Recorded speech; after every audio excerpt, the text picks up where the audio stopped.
Greetings to all. I am Nandita Nangia from CSSR and recently हमने एक video upload की थी नफरा एप्लीकेबिलिटी के ऊपर नफरा 2 फॉर्म के ऊपर.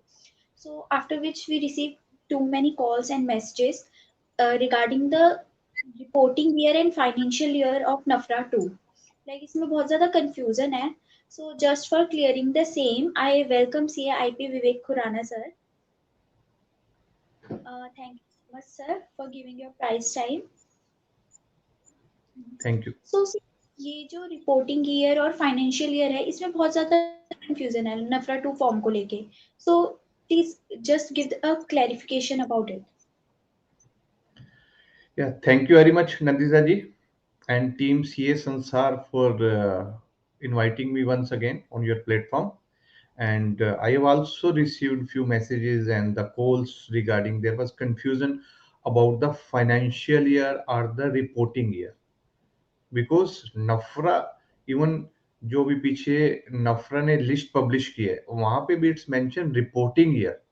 तो we will discuss and through the example and even NFRA has clarified it in their FAQs. उसमें भी क्लैरिफिकेशन है कि आपको क्या लेना है, फाइनेंशियल ईयर है या रिपोर्टिंग ईयर है. इवन फ्यू मेंबर्स जो एक दो मेरे फ्रेंड्स हैं उन्होंने कुछ फाइनेंशियल ईयर के अकॉर्डिंगली फाइल कर दिया है, वो रिपोर्टिंग ईयर होना है या फाइनेंशियल ईयर होना है, तो उसके ऊपर हम डिस्कस करते हैं.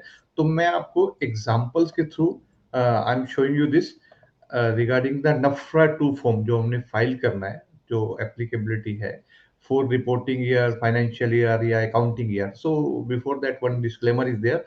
All these are my personal views and can't be considered the views of the ICI, CSNSA, NAFRA, or any other authority or any other person. And please don't take it any legal advice or the legal opinion, professional advice or the professional opinion. And the purpose of this video is just to spread knowledge, information, and the awareness, and shall not be treated as solicitation in any manner or for any other purpose whatsoever. And my request to all of you, please also go through the Companies Act relevant section, the notification, amendment, NAFRA rules, so that also you can check it. And regarding this NAFRA 2 form जो file करना है, this is for financial year or reporting year. तो NFRA has given the clarification, already clarification है कि this is for the reporting year. आपको कई जगह जो ई फॉर्म 2 है वहां पे भी आपको रिपोर्टिंग ईयर मेंशन मिलेगा. तो रिपोर्टिंग ईयर है, फाइनेंशियल ईयर नहीं है. तो रिपोर्टिंग ईयर कौन सा है? जो आपका अप्रैल टू मार्च कोई भी है, it can be 18, 19, 20, 21, April to March है. उस पीरियड में जितनी आपने ऑडिट रिपोर्ट साइन किए हैं, that's the audit this one reporting year. So जो फर्स्ट था रिपोर्टिंग ईयर जो हमारा था, इट वाज फॉर 18-19. तो उसकी ड्यू डेट थी हमारी नवंबर 19. तो ऑडिट रिपोर्ट जो आपने साइन करी है between April 1 April 2018 to 31 March 2019, तो जो ऑडिट रिपोर्ट इस पीरियड में साइन करी है उसकी रिपोर्ट आपने नफरा 2 में मेंशन करनी है. जो रूल्स 3 की एप्लीकेबिलिटी है उसमें जो, बिकॉज क्या होता है, जो हमारा फाइनेंशियल ईयर है उसकी ऑडिट हम करते हैं नेक्स्ट ईयर में.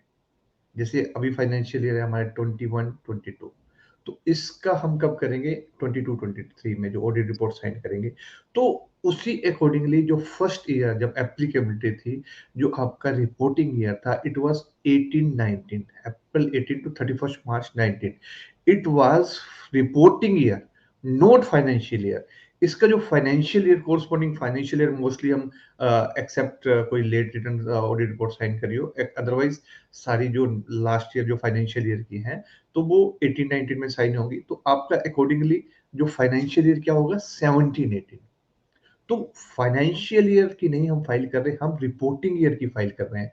इवन जो क्लोज 4 है, close 4A of the form जो उसमें मेंशन करता है, उसमें आपको मेंशन भी करना पड़ता है number of entity specified in rule 3(1), उसमें for which the auditor issued audit report during the reporting period. उसके अकॉर्डिंगली अगर आप नफरा ई फॉर्म जब फाइल करोगे उसमें भी आपको डिटेल जो मेंशन करनी है, this is for the reporting period. Again I am saying financial year की रिपोर्ट नहीं फाइल कर देना. तो अगर आप सेक्शन 2 जो उसमें आप मेंशन करोगे ई फॉर्म 2 में, उसमें भी they will ask you the reporting period. उसमें आपका 1 अप्रैल जो डेट होगी, सिर्फ आपको ईयर मेंशन करना है, स्टार्टिंग एंड एंड, कि इधर से 18 19 19 20 20 21 किस ईयर की आप फाइल कर रहे हो, रिपोर्टिंग ईयर्स की। एंड देन इन सेक्शन 4 में भी दे विल आस्क कि कितनी नंबर ऑफ एंटिटीज है जिसकी आपने रिपोर्ट साइन करी है ड्यूरिंग द रिपोर्टिंग पीरियड। जो रिपोर्टिंग पीरियड में आपने कौन कौन सी एंटिटीज 1 2 3 4 5 10 20 कितनी एंटिटीज की आपने साइन करी है reports, that's for the reporting period. And then उसमें जो उसमें सेक्शन, ये सेक्शन उसके ई फॉर्म्स के हैं, अदरवाइज कोई और एक्ट्स का या रूल कोई और सेक्शन नहीं है, this is for the E forms की जो सेक्शन है, सेक्शन 1 2 उसमें तक है। तो आपका जो सेक्शन 8 में इट्स आल्सो आस्क कि आपने कोई रिपोर्ट विड्रॉ करी है या कोई रेजिग्नेशन दिया है ड्यूरिंग दैट ऑडिट रिपोर्ट जो पीरियड है आपका, उसमें कोई अपने रिपोर्टिंग पीरियड में कोई आपने रेजिग्नेशन दिया है या कोई रिपोर्ट विड्रॉ करी है, उसकी डिटेल आपको मेंशन करनी है। सो क्लियरली नफरा हैव इसके ऊपर डिटेल में they have discuss about the reporting period. So अगर हम एग्जांपल्स लें थ्रू आवर, जब से स्टार्ट है, so starting from the period 1918 जो रिपोर्टिंग पीरियड है, रिपोर्टिंग पीरियड 1819 जो है, उसमें आपको जो नफरा फाइल करना है, you have to file up to 30 November 19, जो आपको फाइल करना था उसकी डेट भी एक्सटेंड हुई थी।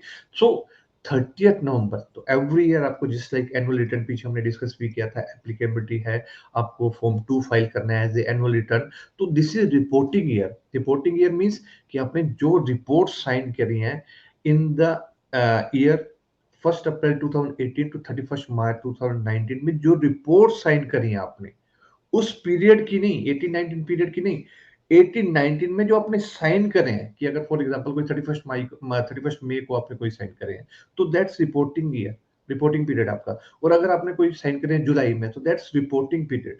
तो उस पीरियड की, उसका फाइनेंशियल ईयर उससे पहले वाला हो सकता है, उससे पहले वाला हो सकता है, तो उसकी डेट है 30 नवंबर 2019। और इसकी लिस्ट नफरा ने पब्लिश करी है, जिन्होंने नफरा 2 फॉर्म फाइल नहीं करा। एंड उसमें भी आपको मेंशन मिलेगा list of audit firm that have not filed NFRA 2 form for the reporting period 2018-19। And then accordingly reporting period 2019-20, 2019-20 reporting period कौन सा होगा आपका, जिसमें आपने ऑडिट रिपोर्ट साइन करी है 1 अप्रैल 2019 टू 31 मार्च 2020, कि इस पीरियड में जब आपने रिपोर्ट साइन करी है, ना कि किस पीरियड का है, वो फाइनेंशियल ईयर उससे पहले का हो सकता है या उससे पहले का हो सकता है। तो आपने इस पीरियड में, रिपोर्टिंग पीरियड में कोई रिपोर्ट साइन करी है, तो उसका NFRA 2 you have to file, अगर एप्लीकेबिलिटी है रूल 3 में, you have to file up to 30 November 2020। उसकी भी they have publish the list, आपकी नफरा वेबसाइट पे मिल जाएगी। लिंक इससे पीछे वाले जो वीडियो था हमारा नफरा के ऊपर, एप्लीकेबिलिटी पर, उसमें भी हमने लिंक दिया हुआ है। तो आपको जो ये लिस्ट पब्लिश करी है नफरा वेबसाइट पे मिल जाएगी, regarding the list of audit firm that have not filed NFRA 2 reporting period 2019-20। Then reporting period 2021, तो एज पर रूल 3, जो आपको अगर इफ इट्स एप्लीकेबल, आपको एक एनुअल रिटर्न फाइल करनी है 30 नवंबर तक। So if it's for the reporting period, कि अगर आपने कोई साइन करी है ऑडिट रिपोर्ट 2021 में, मींस 1 अप्रैल 20 टू 31 मार्च 2021 में, अगर कोई आपने साइन करी है ऑडिट रिपोर्ट, तो उस पीरियड की आपको नफरा 2 फॉर्म जो फाइल करना है, दैट्स अप टू 30 नवंबर 2021। इसकी अभी लिस्ट पब्लिश नहीं करी, NFRA said it's in under review and very soon they will publish. तो अगर अगर आपने नहीं फाइल करी है, तो you can file it right now. उसके ऊपर पैनल क्लॉज भी है, वो हमने डिस्कस किया था रूल 13 में, तो वो पीछे वाला आप वीडियो चेक कर सकते हो। And then for the period 21-22, 21-22 में जो भी हम साइन कर रहे हैं, कि अगर आपने कोई साइन करी है 1 अप्रैल 21-22 से 31 मार्च 22 तक, 21 से 31 मार्च तक अगर कोई आपने साइन करी है, तो उसके लिए आपका पीरियड है 30 नवंबर 2022, जिसकी अभी लास्ट डेट है 30 नवंबर 2022। तो अगर आपने फाइल नहीं करी तो फाइल कर लो। बट यस, अगर जो आप रिपोर्ट साइन कर रहे हो अभी अप्रैल 22 से, मीन्स कोई जुलाई में किसी ने करी, मई में किसी ने करी, तो उसके लिए भी आपको 30 नवंबर तक फाइल नहीं करी, उसकी डेट्स आपको नेक्स्ट ईयर है 30 नवंबर 2023। तो again I am saying, now it's clear, this is reporting period. तो आप जो ई फॉर्म भी फाइल करना, उसमें you have to mention the reporting period. आपको जो डिटेल देनी है like the fees, entity detail, वो आपको रिपोर्टिंग पीरियड की देनी है, ना कि फाइनेंशियल पीरियड की। So I think now it's clear Nandita ji. तो आपको जो कंफ्यूजन था रिगार्डिंग द रिपोर्टिंग पीरियड या फाइनेंशियल ईयर या फिर अकाउंटिंग ईयर, वो रिपोर्टिंग ईयर है कि जब आप रिपोर्ट, ऑडिट रिपोर्ट साइन कर रहे हो, और उसी जब उस आपने रिपोर्टिंग पीरियड की साइन कर रहे हो, उसी अकॉर्डिंगली, जैसे फॉर एग्जांपल किस एंटिटी का करा है, तो उस एंटिटी की डिटेल आपने ई फॉर्म नफरा फॉर्म 2 में देनी है। क्या फीस रिसीव हुई, वो डिटेल आपने मेंशन करनी है। कितनी एंटिटी साइन करी उस पीरियड में, वो डिटेल आपको मेंशन करनी है। So and also will try कि एज अर्ली एज पॉसिबल कि जो नफरा का step by step procedure, we have received many messages, even जो कमेंट बॉक्स में भी काफी मैसेजेस मिले हैं कि prepare a video on the step by step procedure for the NFRA two form. तो I am also planning for that कि आपको एक पूरा प्रोसेस बताऊं कि आपको कैसे फाइल करना है। If you have not filed earlier, तो might be next video will be on the process. So this is regarding the clarification. If you have still any doubt, so you can ask Nandita ji. No, sir, thank you so much for describing it in very simple language. I hope हमारे users को काफी help मिलेगी इससे. And I also request to all the users for such kind of information, please subscribe our YouTube channel CSSR and also press the bell icon given below in the like in the below. Thank you so much for joining us. Uh, Meet you soon in the next video. Till then, bye bye. Thank you, Anand. Thanks a lot. Thank you.